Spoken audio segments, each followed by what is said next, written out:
So, welcome everybody. This is the 11th preliminary webinar of the 4th SRI World Congress. And today we have Dr. Marie-Luise Heuser with us. She will give a lecture named Space Romanticism.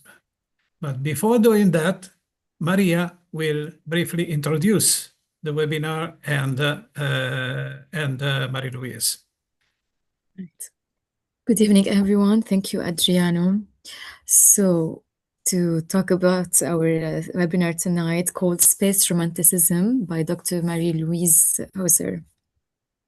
So, Romanticism envisions actually the human being as oriented beyond the Earth, toward the infinite expanse of the cosmos. From the late 18th century onward, this longing for the heavens emerged not only in poetry, painting, or music, but also in philosophy and science, which increasingly imagined the universe as boundless and dynamic. Central to Romantic thought was a redefinition of space, no longer merely a mechanistically conceived container space for things and their movements, but also a dynamic ontological entity that holds the universe together and enables the emergence of existence. For Friedrich Wilhelm Joseph Schelling, space was an existing possibility and a realm of freedom, echoing the Romantic conviction that human beings belong not to a single place but the whole. Space Romanticism brings together works from Caspar David Friedrich, Novalis, and other European artists to explore how Romantic art reflects and shapes the expanded vision of space. A short bio and to introduce our speaker tonight. So, Marie-Luise Heuser studied philosophy, history, physics, and mathematics at Heinrich Heine University in Düsseldorf. She received her doctorate with a dissertation on Schelling's philosophy of nature and the physical theories of self-organization. She has been involved in research and teaching at various universities in Germany. From 2002 to 2015, she was a lecturer at the Institute of Philosophy at the Technical University of Braunschweig, where she initiated and organized a transdisciplinary cooperation called Culture and Space Travel, with weekly lecture series at the House of Science, art exhibitions at the University of Fine Arts, and scientific conferences. Since 2015, she has been the chair of the Department of Culture and Space Flight at the Institute of Space Systems at the Technical University of Braunschweig, the IRAS. Since 2020, she is the chair of the Expert Committee of Spaceflight and Culture at the German Aerospace Society, the DGLR. And since 2022, she is the head of the Space Philosophy Laboratory at the Space Renaissance International, SRI. She is also a scientific member of the University of Düsseldorf. Her main focus is on the classical philosophy of space travel from antiquity to modern times, a field of research and teaching she founded. The term transterritorialism, which she coined and registered as a word mark, is the name of a new discipline in the cultural sciences and humanities that deals with the philosophical prerequisites and the cultural history of space travel, as well as with fundamental paradigm shifts in the image of humanity, in modes of perception and categories of thought, and with the future possibilities of new forms of living and interaction in space. An excerpt list of her publication can be found. We can put the link in the discussion for anyone on YouTube and on the Zoom. Thank you, everyone. And Marie-Luise, you have the floor. Okay, thank you very much for the introduction and the friendly words. So I can go ahead.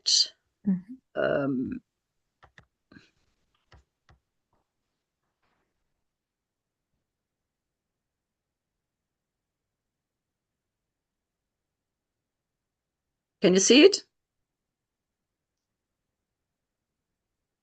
Yeah.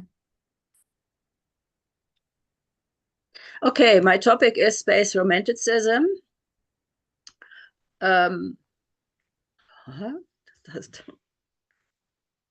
Does not function, sorry.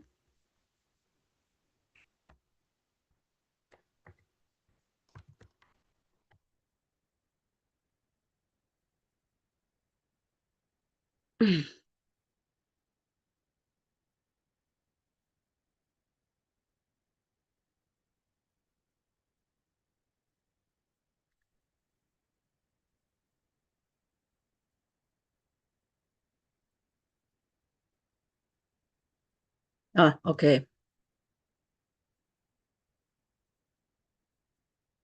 Okay, sorry.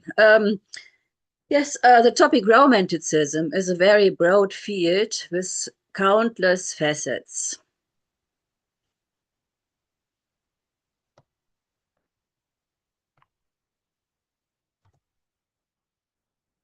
Sorry, I have a problem here. Okay, it's solved. Okay, it's a very broad field with countless facets. Geographically, that means European and non-European countries. There are a lot of disciplines, romantic disciplines in philosophy, literature, poetry, music, arts, natural sciences, mathematics. And these disciplines have different dates of early, high, and late Romanticism. There are very different individual concepts of Romanticism among the Romantics, and there are different lines of reception until modern times. And also the political utopias are different. Brotherhood is not so much a romantic conception, but a conception of the Enlightenment. Space romanticism is a new field of research. And here you have some topoi. The romantic journeying for the heavens, boundless landscapes, evocation of transcendence, the journeying for the indeterminate, the unorganized, for creative freedom, interest in unconscious imagination, dreams, night symbolism. That means that it does not equal the Enlightenment. The Romantic had the conception of a dynamic, creative nature with self-organization. They discovered the unity of forces as a principle of energy. Then also you can find the conception of creatio ex zero in Romantic literature. Then you find a new understanding of space, especially non-mechanistic conceptions of space. I show you this later.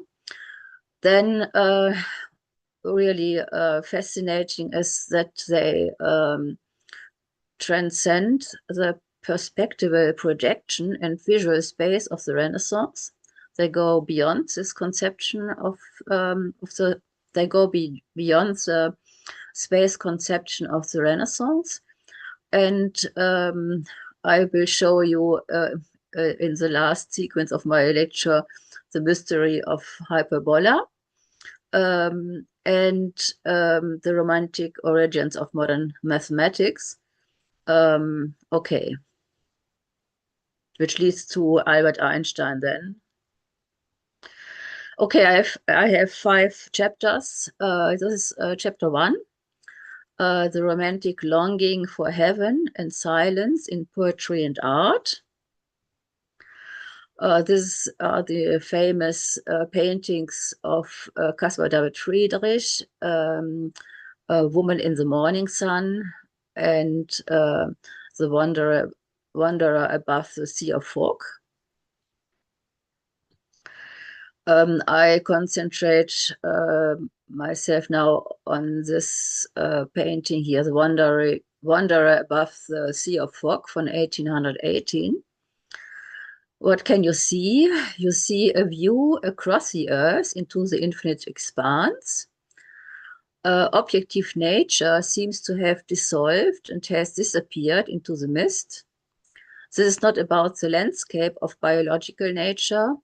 We see nothing living. It is a cosmic contemplation of inorganic nature. The wanderer stands on a hilltop above the mist, his back to us. It is about his view. It is about his view into the distance, not about him personally.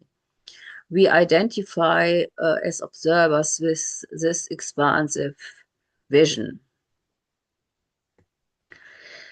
In the Romantic aesthetics, you can find a difference between the beautiful and the sublime. This goes back to Immanuel Kant's philosophy of the sublime in his critique of judgment from 1790. This book was very important for Romantic art. And you can see here 4 points. The beautiful in nature is connected with the form of the object. This consists in having boundaries.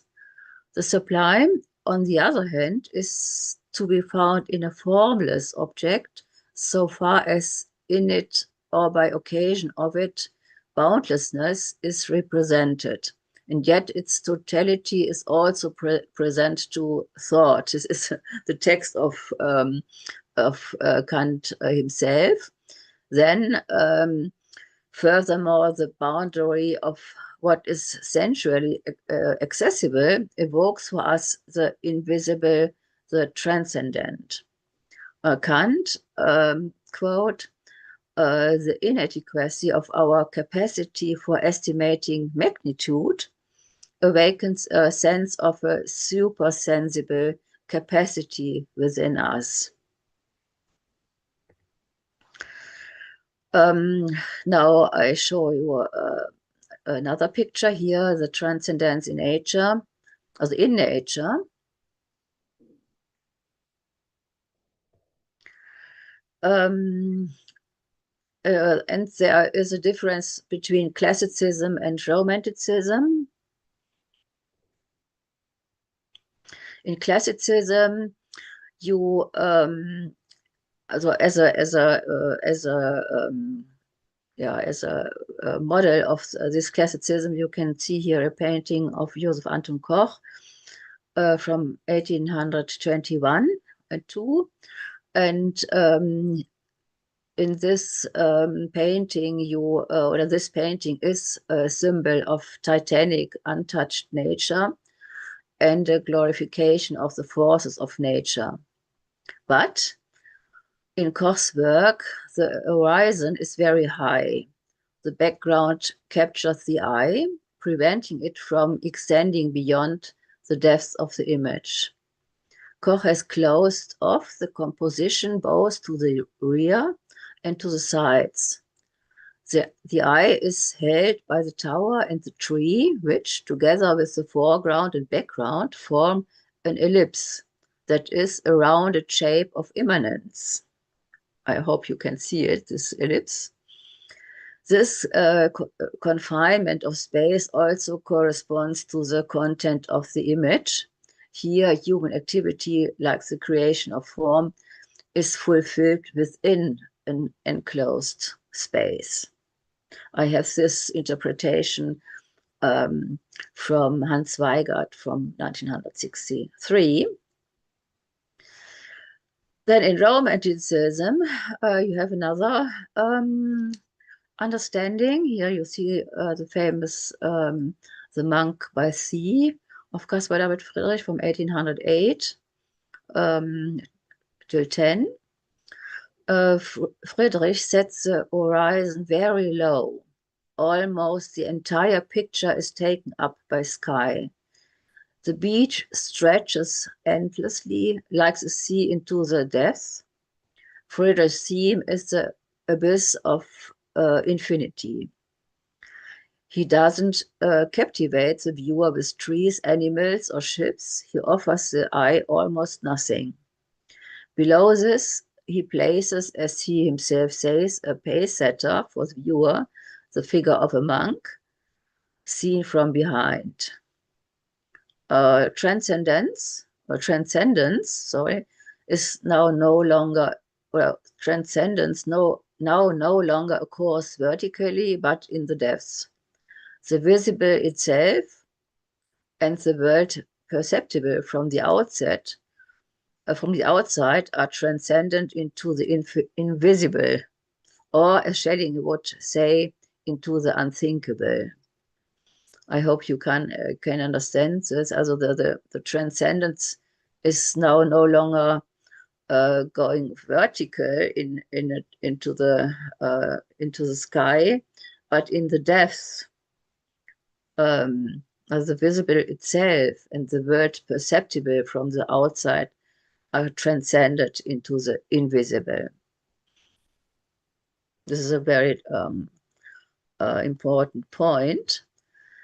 The poet Friedrich von Hardenberg, as Novalis, about space travel, imagination, also here from 1798, imagination places the future world either high above, deep below, or within ourselves in a metempsychosis of souls. We dream of journeys through the cosmos. Is the cosmos not within us? This is then the transformation of Giordano Bruno from the outside into the inside. This is also a characteristicum of the Romantic art. As we do not know the depths of our minds, he said, the mysterious path leads inward.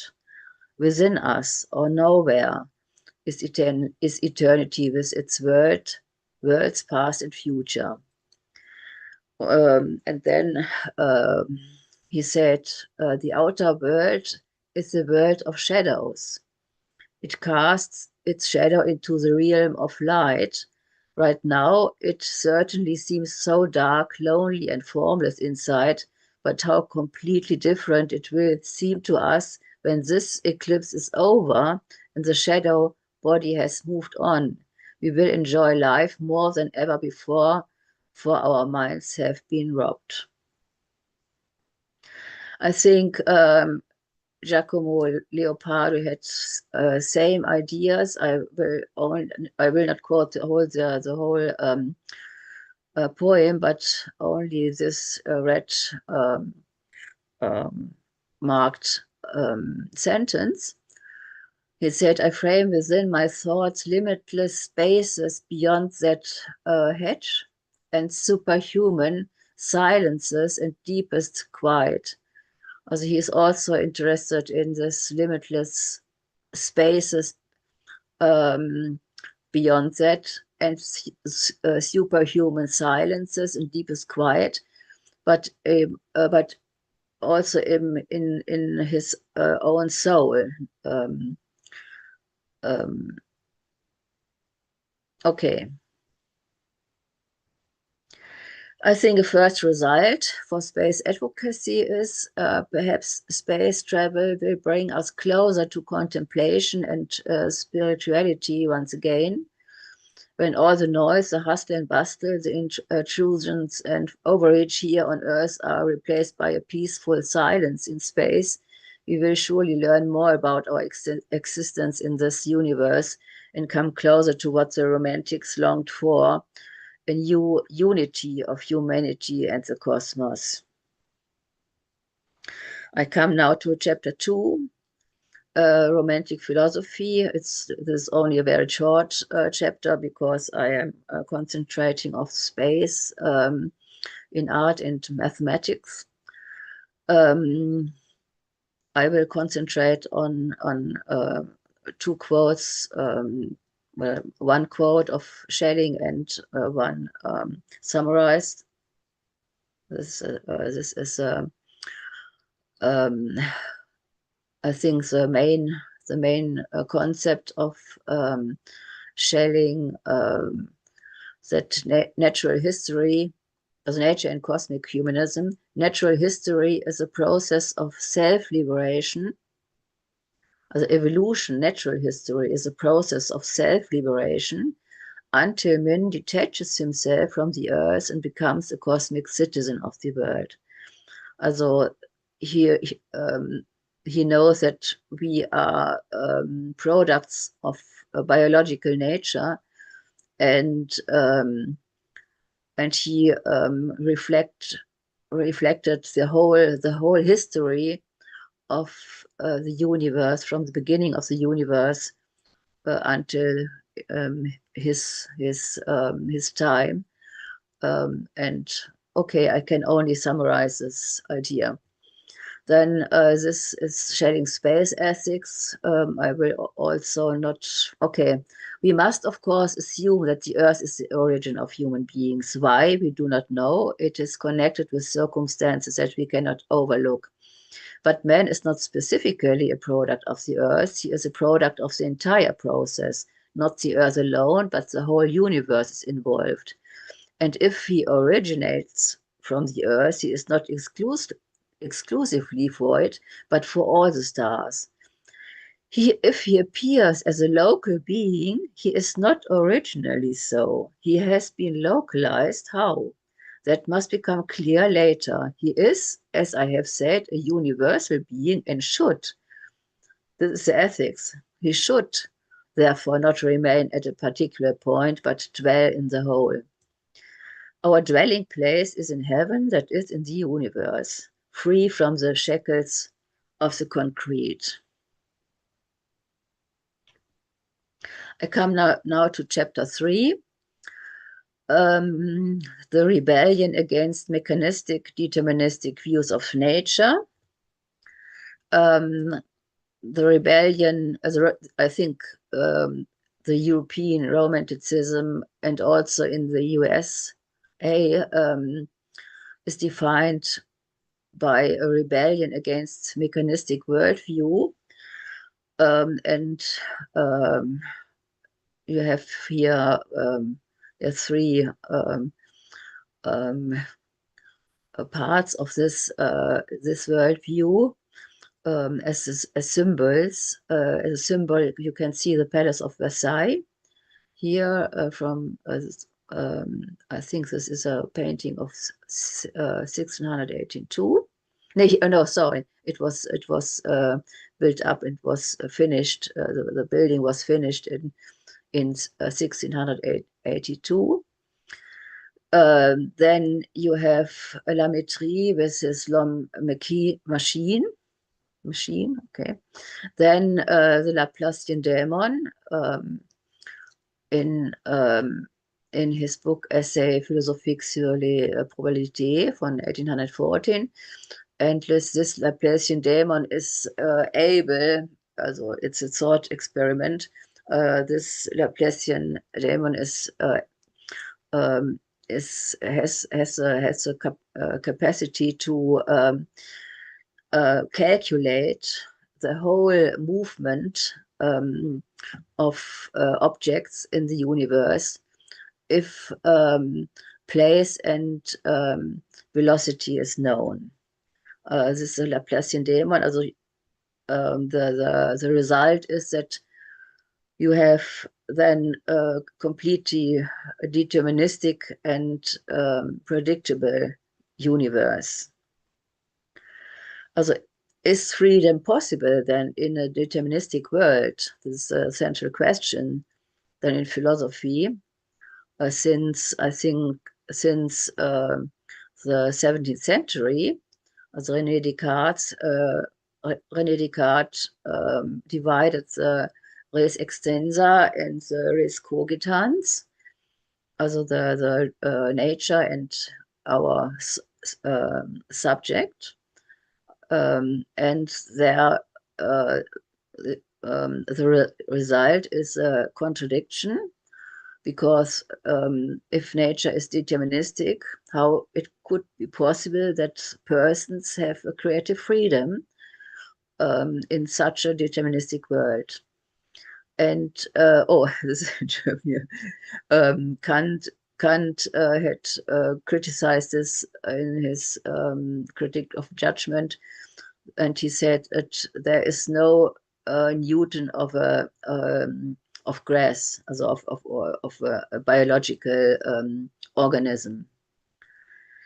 And the romantic hypothesis was nature must have at least made human freedom possible because humans originated from nature, as suggested by fossil finds at that time. The result of this reflection was, or this reflecting philosophy was, that history of nature must be conceptualized as a non-mechanistic self-organization, and that there must be an initial emergence of the universe out of zero. This is also a Christian idea. And they recognize the constitutive role of chaos. Another topic, another question, big question was, is creative freedom possible in a discursive world of rationality? The Romantics were very interested in the unconscious, dreams, visions, non-empirical views, spontaneity, and also in creatio ex zero. They try to find a way out of this mechanistic, deterministic, and completely rational worldview of the Enlightenment. This was the question, and really, I think the main question was, how is freedom possible in a deterministic world? And we must find another worldview so that we can understand ourselves in this world, in this universe.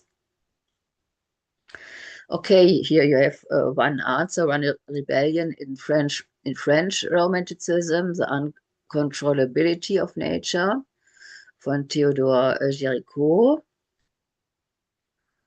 Then here also the topic of unpredictability in the paintings of William Turner, Wild Nature by Night. Here is a painting from the Russian Romanticism von Ivan Ivasovsky. I hope I can have it pronounced. It is pronounced right, from 1850, the Ninth Wave. Here you see a painting of the Düsseldorf School of Painting. This was an international, also famous school of Romanticism. This is a painting of Andreas Achenbach. Then here you see two paintings also of Turner, the Dissolution of Finite Thingness. And he goes on to the beyond representational art. Okay, I think this is a second result for us. Rebellion against a mechanistic worldview is, I think, still relevant. Here on the left side, you see a movie, a picture out of the movie of Fritz Lang, Metropolis, a movie from 1927. And here on the right side, Stanley Kubrick, 2001, A Space Odyssey from 1968. And I think we have to ask ourselves, will it still be possible in a few years to simply deactivate AI, robots, and humanoids like HAL 9000? Will we as human beings still have the freedom and power of Dave Bowman to do this as in Kubrick's film? I think Kubrick's film is the most brilliant and excellent science fiction film ever. Okay, chapter 4, the new philosophical and mathematical concepts of space. I worked on this topic several years at the university in Düsseldorf and also at the Technical University in Braunschweig. Here you have a brief history of spatial concepts, a summary. Aristotle's Loci, space is here the sum of the quantity of bodies. Aristotle's have no idea of an independent ontology of space itself. Then in the Renaissance, the vacuum and also space without a body. In the Renaissance, the vacuum as a space without a body was discovered, and also the perspective in art. Then in the 17th century, nature trapped in mechanistic coordinate systems. And in Romanticism, you have self-organization and universal emergence of space, time, and force. I come to this in a moment. Okay, I have to, I think, okay. It's okay, I'm in time. In antiquity, you have the famous Plato's concept of space, the quora. Okay, the Platonic tradition was also very important for the romantic concepts, especially romantic mathematics, but also for Friedrich, Caspar David Friedrich's mathematical constructions of his paintings, but also Werner Heisenberg, who was a co-founder of quantum mechanics, was an admirer of this Platonic concept. In antiquity, the Aristotelian concept of space, space is here, it's not really a space, it's a summary of quantities of bodies. This leads to the horror vacui, because he was of the opinion that something empty or an empty space cannot exist. The space is merely a quantitative attribute of bodies, and space is does not equal an independent ontological, or has no independent ontological, and is no independent ontological entity. Okay, in the Renaissance, some spoke of the invention of space in the Renaissance. Physically, there is not only the corporeal, but also something radically incorporeal. The space is something radically incorporeal. It is yes, it's nothing in the philosophy of the Renaissance. But what does it mean that you have nothing, an ontology of nothing, an ontology of emptiness? It was a very an interesting and also radical question, which was criticized by scholastic philosophers at the time, but was also Otto von Guericke demonstrated it in Magdeburg, that a vacuum exists. Then space was thought then as an independent ontological reality, space as an incorporeal, boundless, and infinite entity.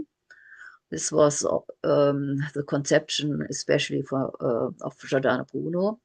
Space as a vacuum, space as unified, universal medium that holds the universe together. Although one cannot extract anything from universal space or add anything to it locally. The geometry of space generates the diversity of designs, figures, forms, and laws. There you have the famous essay of Kepler, Johannes Kepler, his snowflake treatise of 1611, De Nive Sex Angula. It's very, I wrote something about this snowflake treatise of Kepler in the context of Neoplatonic mathematics. And you have then the invention of the perspective with the vanishing point as a fixed infinity of the perspective. Then in the 17th century, René Descartes gave the boundless space of the Renaissance coordinate systems with arbitrarily subjective dimensions.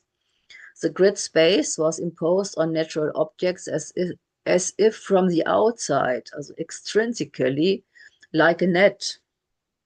The goal to quantify nature and thus make it predictable. This was the important basis for a mechanistic worldview.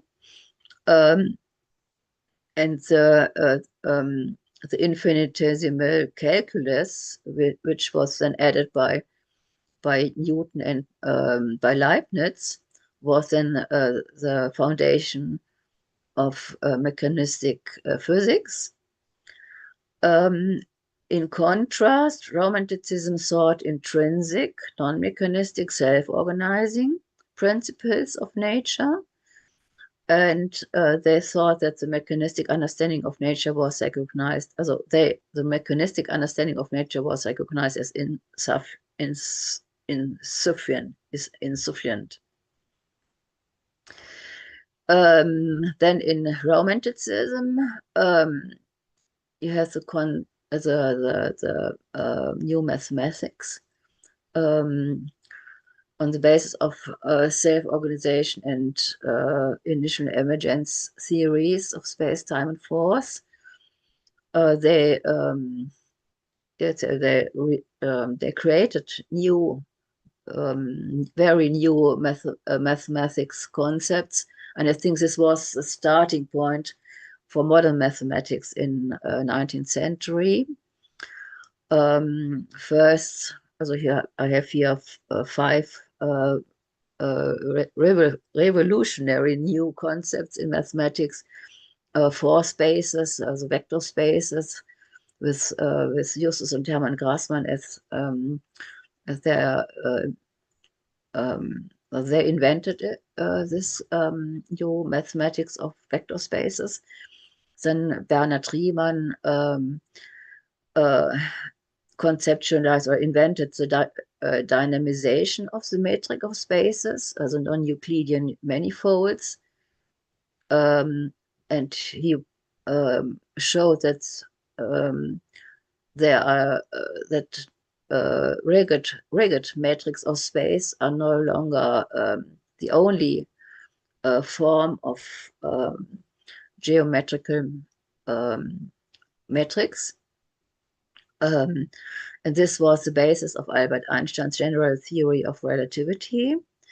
Then you have the coordinate-free self-structuring theory, the first topological work, which was published by Bernard Listing. Then the trans-finite set theory by Georg Cantor, and reflecting on the original first emergence of universal spaces was from Schelling, and I think this is an idea. Yes, it's not solved. It's a question of current physics.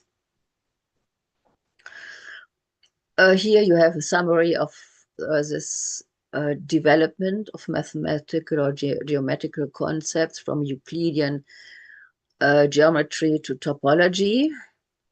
Congruence was a concept in antiquity. Then also similarity.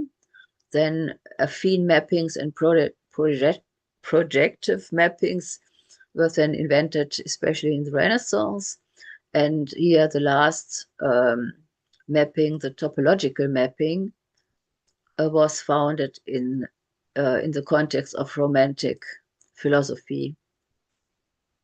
I have this graphic from my colleague Jan Freund I worked together with him at the university in Stuttgart in a big project there. Okay, this is the third result of Romanticism for our space advocacy. The Alcubierre warp drive was developed on this new mathematics of dynamic metrics, also dynamic. It's also Bernard Riemann and also Einstein thought of the space as a dynamic medium. It's not space has no rigid metric, no Euclidean metric, not a rigid non-Euclidean metric. This variable. It's a Freudenthal called it topological substratum. Also with this Alcubierre warp drive, we could, if it would realized, we could make a journey to our next star, Alpha Centauri, in 14 days. I read by Alcubierre only 14 days to the next star. Okay, chapter 5, the mystery of hyperbole and the infinite in the finite. Here you have the painting of Caspar David Friedrich, the large enclosure from 1832, which shows that Caspar David Friedrich in his paintings, also all his paintings, were mathematically constructed. Also he had mathematical composition principles as a basis of his paintings, and this was also he had not said this in the public. He that this mathematical composition principles were discovered in the last decades. It's in his time, it was not. Yes, it was not discovered, and he did not say it that his paintings were mathematically constructed. I don't know. I have not. I delete one picture because I did not know whether it is in a wiki art or a public domain picture. I deleted it therefore, but you can see perhaps here the hyperbolic lines of the painting, and that it is not an Euclidean perspective, but it is it's like a also the forefront is like a ball. Also it's like a yes, it's not a yes plane space. And this discovery goes back to Werner Hoffmann from 2008, and he wrote, here's a quote: seen in isolation, the pale water courses. Also he described this painting of Caspar David Friedrich. Seen in isolation, the pale water courses and pools are as strange and unfamiliar as the topography of a distant planet. You can see here a curvature of the image, which transcend perspective geometry and Euclidean metrics. This is it's one main point. Then you can see here in the painting a visual anticipation of the non-Euclidean conception of space. This non-Euclidean conception of space has a lot to do with curvilinear curvature of the image. Then the hyperbola and the golden ratio as compositional principles in Friedrich's paintings were discovered by Werner Busch, 2003. And however, I believe that I may also have discovered something new that, to my knowledge, has been overlooked or not specifically addressed until now.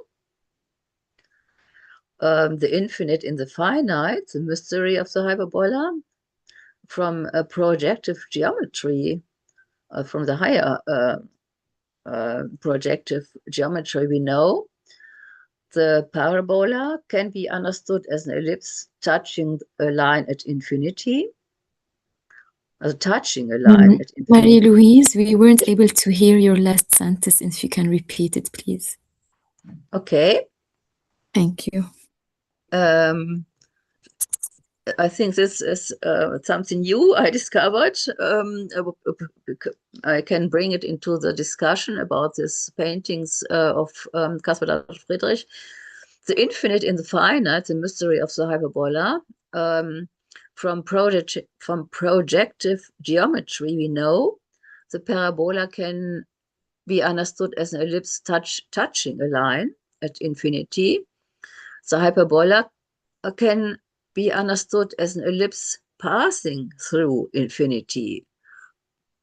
This means that the hyperbola with its two foci, separated by its branches, presents a fragmented image in its coordinate representation.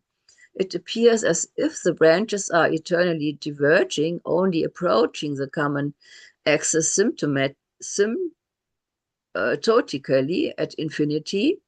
However, viewed projectively, the hyperbola is the image of a circle such that the two branches are connected at infinity. This was proved by Gérard Desargues already in 1639. Here you have this projections of a circle, ellipse, parabola, and hyperbola.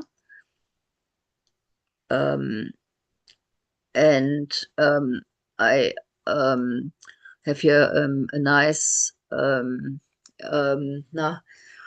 a description of this of the meaning of this for our sensible vision of the world. I think, yes, okay, it's not a really quote. I summarize it a bit. Only in the sensory world does it appear as if we were standing inside the inverted, distorted circle. One hyperbola could be perceived, while the other, returning from infinity behind us, reconnects with a perceived hyperbola, as it were, through our eyes. Also,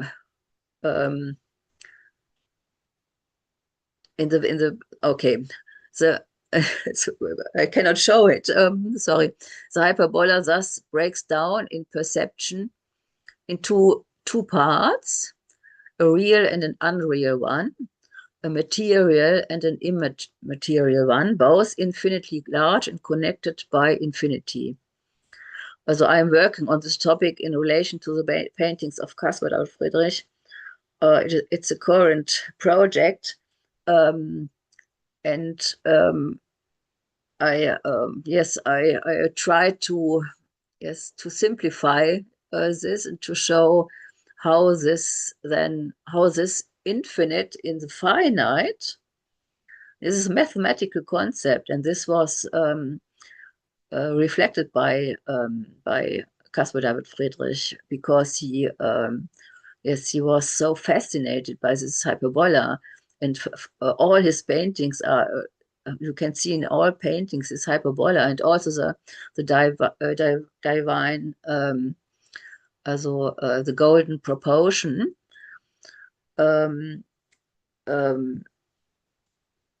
Yes, so that I think this is worth to research on this topic a bit more. Yes, okay. You see that this. I think here's the main point, that mathematics opens up a world which we cannot see. We cannot see mathematical structures, and they are very far beyond our perceivable world. But this mathematics is behind the visible nature. The invisible mathematics is the structuring. Yes, the structuring of the visible world. Also the invisible mathematics, the geometry of the universe structures the visible world, but this is not really, we cannot see it. We cannot see hyperbola as who goes to infinity and then comes back in a higher dimension and go through our back to the eyes and then to the other S again. Okay, but this is the mathematics. Okay, the mathematics of the 19th century was so visionary that philosophers of positivism and empiricism said, no, this cannot be true. This mathematics cannot be true. And then later, Albert Einstein shows that it is true. The Riemannian non-Euclidean manifold theory is true. Albert Einstein could show this in his general relativity theory. Okay, and I think this is a very Platonic approach, because for Plato, there were three spheres: the sphere of ideas, with the idea of the good and the truth and the beauty, and then you have the sphere of the sensible world, and in between the sphere of ideas and the sensible world, you have the sphere of mathematics. In the sphere of the Cora, I mentioned it. The Cora is something unstructured, a space-like medium, which has no metric, which has no forms, which is which allows mathematical principles to structure then the sensible world. This is the Platonic concept, a bit, yes, summarized, which is, I think, very important for mathematical physics, but also here in the Romantic arts of Caspar David Friedrich. Okay, this is my last picture. I want from For the Sexes, the Gates of Paradise, 1793 by William Blake. you see here, I want. He wants to go to yes, go up on a ladder from the Earth to the Moon.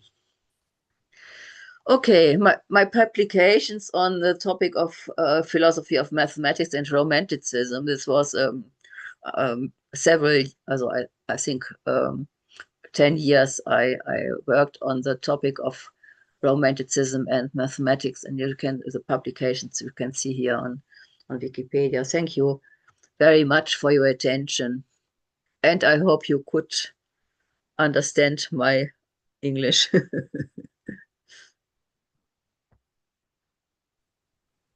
Thank you so much. Thank you so much, Marie-Louise. Wow, incredible presentation, really. Yeah. all the times you surprise us with very, very deep investigation and research into the philosophy, the literature, and so on. And I'm really something never happened to me. I am without words.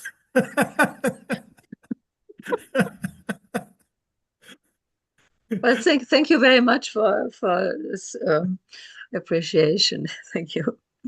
But I think philosophy, it's an academic form of philosophy, but I love it to go in these original texts, because they have so soul and another thinking than today. No. Sure. Johannes Kepler. I love this. You must read this essay on snowflakes. Very, very beautiful. Yeah. I think maybe we have some questions, Maria, from the audience. Yeah, we do on YouTube. So I have a question. I don't know what's the name of the user. It's anyway. So the question is, to what extent was Romanticism and its rejection of the mechanistic view of nature fueling what Sir Isaiah Berlin calls the counter-enlightenment? It does seem that this rejection of mechanistic... Okay, so anyway, it is cut here. So the question stops at the counter-enlightenment. If you have any answer, Marie-Louise. Yes. I think this is a very, very important question, because you have differentiate between the early and later forms of Romanticism. In the early Romantic philosophy of especially of Friedrich Wilhelm Joseph Schelling or Bader, you have a criticism of a mechanistic worldview, not because they want to criticize industrialization, or they want to, they do not, Bader, for example, who was also one of the Romantic philosophers, he was the promoter of trains and the whole train system in Germany, and also Schelling was an admirer of technical innovations. Also the focus of creativity, free productive creativity, and then the idea that productive creativity is not it's not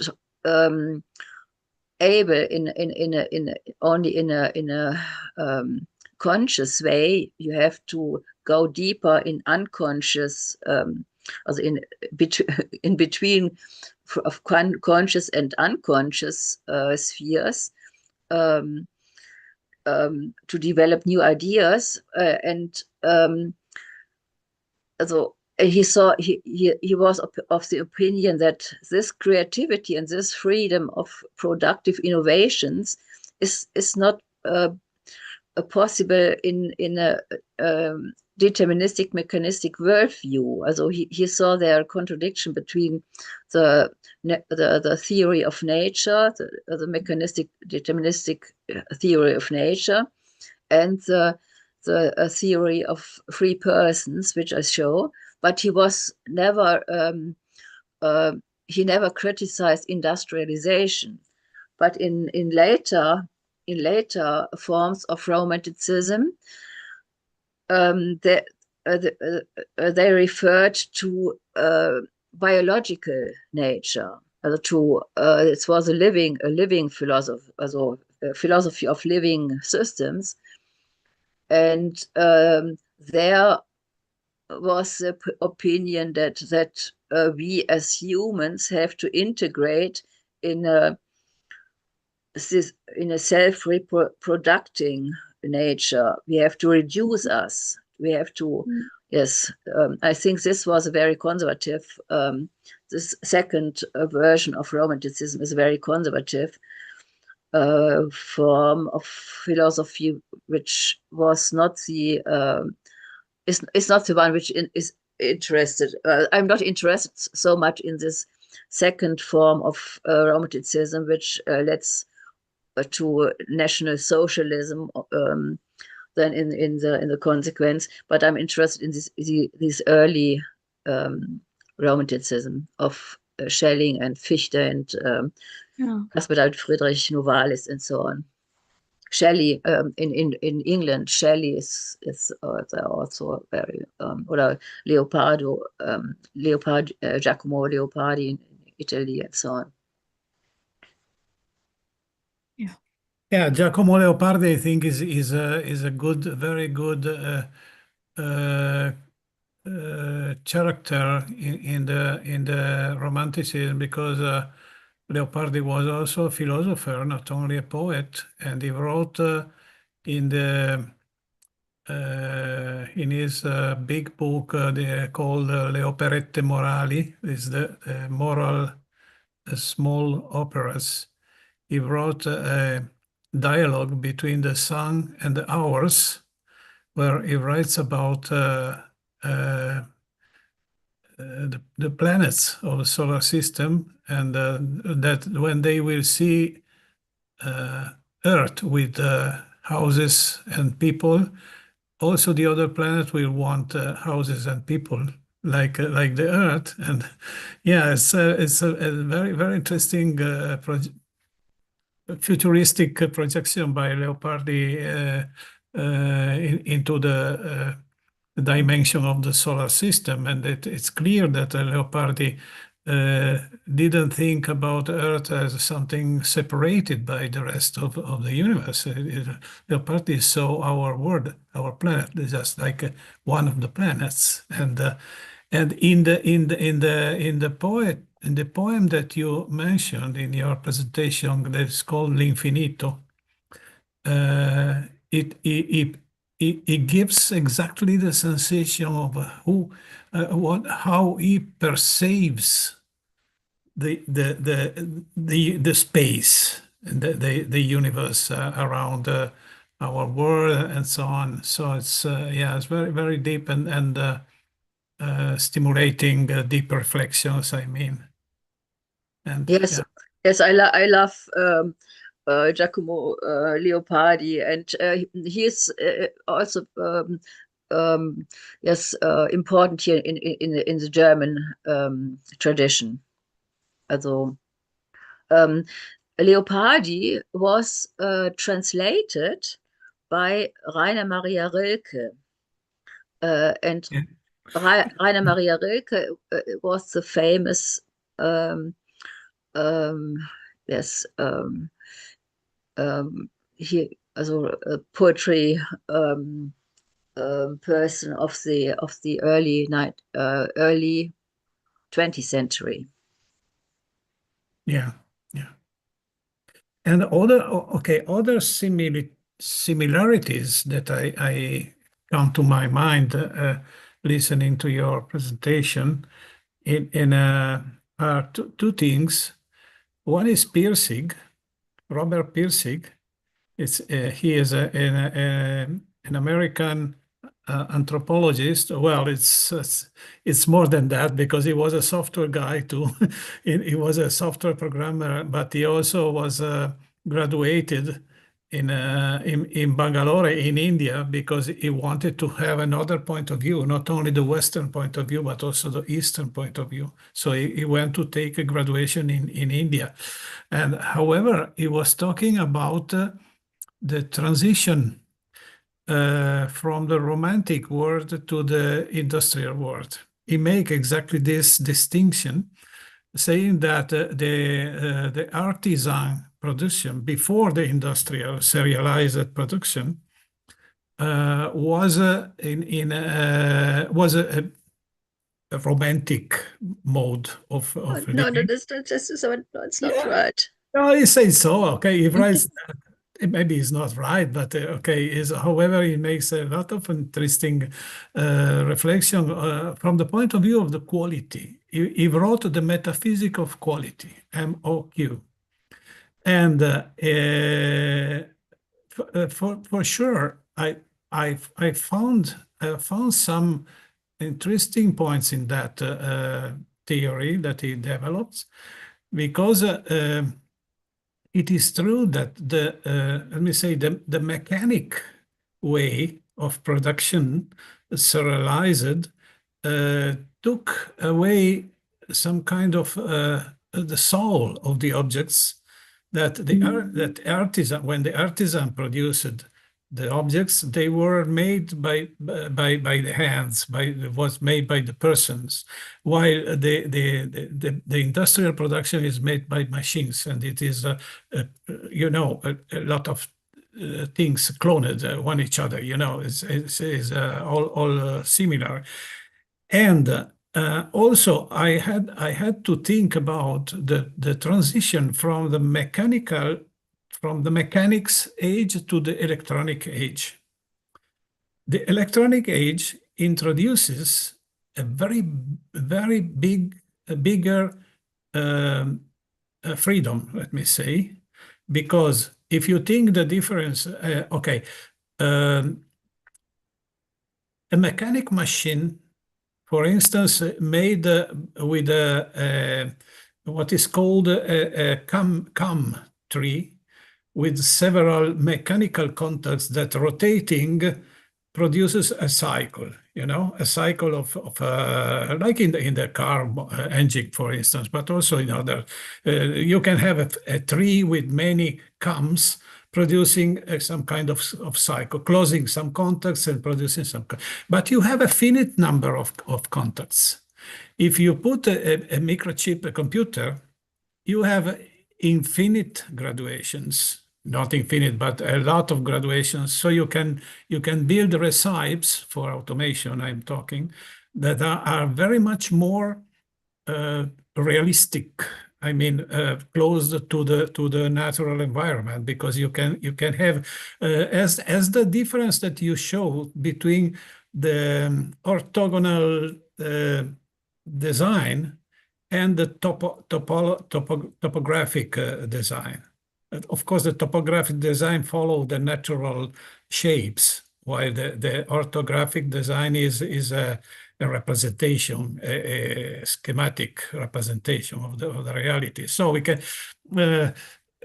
say that yes, electronic is some kind of evolution in maybe like to for certain aspects to go back to a more romantic view of production. And if you think about computer science that came after electronic, came based on electronic computer science, and now the artificial intelligence is a kind of hyperbole. I mean, something even more than what we can understand and we can imagine, and that's a very concerning and promising threshold, you know, because this is really where we are compared with the infinite possibilities. Yes, that's yeah. I think also the romantic favors creativity, innovation, and means that freedom is not the freedom of choice, but the freedom of the new, the freedom of productive freedom. That's all. This is one yes, famous sentence in also in Schelling's philosophy, that freedom has nothing to do with choice of given not given objects or paths of living and so on, but the real creative and innovative process is something which yes, which is a cognitive phenomenon, which brings something completely new in the world. This is the idea of creativity. And if you focus and highlights this idea of creativity, then you cannot say, oh, bad in the industrialized world, or bad mechanical. No, sorry, but Yes, this is I'm sorry. it is a consequence. But this is a consequence which late romanticism draws. That that's a bad mechanistic world, but this machines were our products. This is was the result of our productivity, and I think mankind, as human beings, mankind tries to make their products more and more adequate to our own person. Also, Yeah. you know what I mean, okay? I didn't mean that industrialization was bad. Industrialization is what gave us all what we have. It gave the health system, the mass health system, Yes, I know. gave education systems, and gave the dignity to of a monthly salary to billions of people, and that brought to an elevation of the human condition in general. Because but you know, some the people. social growth, I mean, that is the good of the industrialization. Then we have, of course, we have some bad things like pollution and exploitation and over-exploitation of man on man and all these kind of things that was criticized in the past century by the workers' movement and all the Marxist movements and so on. That was and later from the ecologist movement, that environmentalist. And do you think that the industrialized world and the this and also the new revolution in AI and so on, do you think that this is compatible with romanticism? Well, I was going to give you a similar question, and I was asking to you if you think that romanticism, maybe a new romanticism that we are trying to build in Space Renaissance with our concept of expansion of civilization into space, if our romanticism can help us to have a human and humanist control on what we are doing and what we are trying to, and the way we are trying to evolve. So I hope and I think that romanticism can be a good metaphysic to read the reality and to detect the road to be followed. Maybe it can be let me say a philosophical tool, very useful for us to go ahead and to keep our goals in mind and to not let the stormy to submerge us and make us lose the direction. How can I say it? So this I see it as I see philosophy. I see philosophy as a tool more than acknowledge and a I don't know, culture, yeah, culture for sure, but I see it as a tool that we may use to try to work in the right direction. I don't know. I know it's not an answer. Is another question, probably. Yes, I think we have to be cautious to instrumentalize. I think that's the right word. Philosophy and art for a political campaign. Okay. But I think that the Russian in the Russian avant-garde, Malevich had the idea that it is if it would possible to go into space, then we have another we can free ourselves from this Yes. constraints here Yes. on Earth, and we have a new start, and perhaps then all the romantic qualities and the journey for heavens and the poesy or the poetry is coming back. I think our age now is prosaic. It's not a poetical area. It's a prosaic area. Oh well, there are different points of different angles of seeing Romanticism. Some of us are more on the poetic side, and tends to put it in verses and to put it in an artistic mode, and some other people has a different mind setup and attitude and so on, and see it from a mathematical point of view, and other ones see it from a linguistic point of view.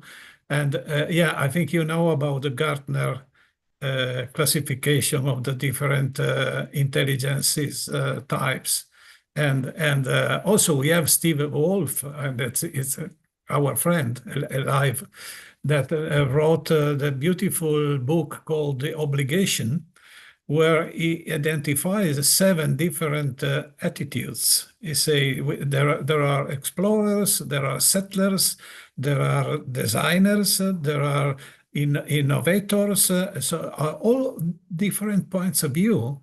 So we cannot claim to reduce Romanticism only to the artistic dimension. There are right. many, I agree. many other dimensions that we try to keep them together for a project. No, that is the tentative. Yes, I think our organization, the Space Renaissance International, has a lot to do with Romanticism insofar as we dream of another world, I think, and we have it's not a specific realized idea, but it is a journey for another world, I think. And this is the driving force.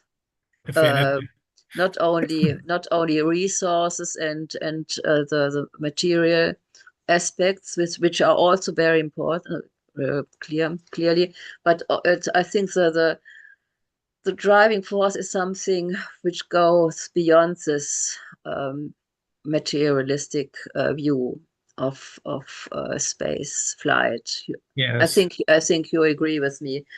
I cannot really yes, but I think you can see it in space art, in nowadays space art, or that we try to bring space, to bring art in space, and that we try to that we try to humanize and that we understood space exploration also as a cultural task. It's also a cultural task. Okay. Yeah. Okay, Maria Maria? is gone. Yeah. Maria, do we have anything more from the audience? I don't know. What is Maria? Okay, I'm checking. Could I give an answer to the question, to the first question? Yes, I sure. hope so. Do you want me to repeat the question or something? No?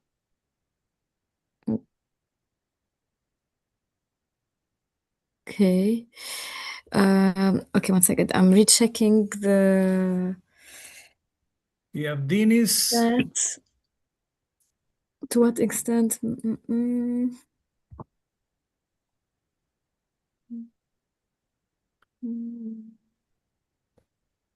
Nothing more, honestly.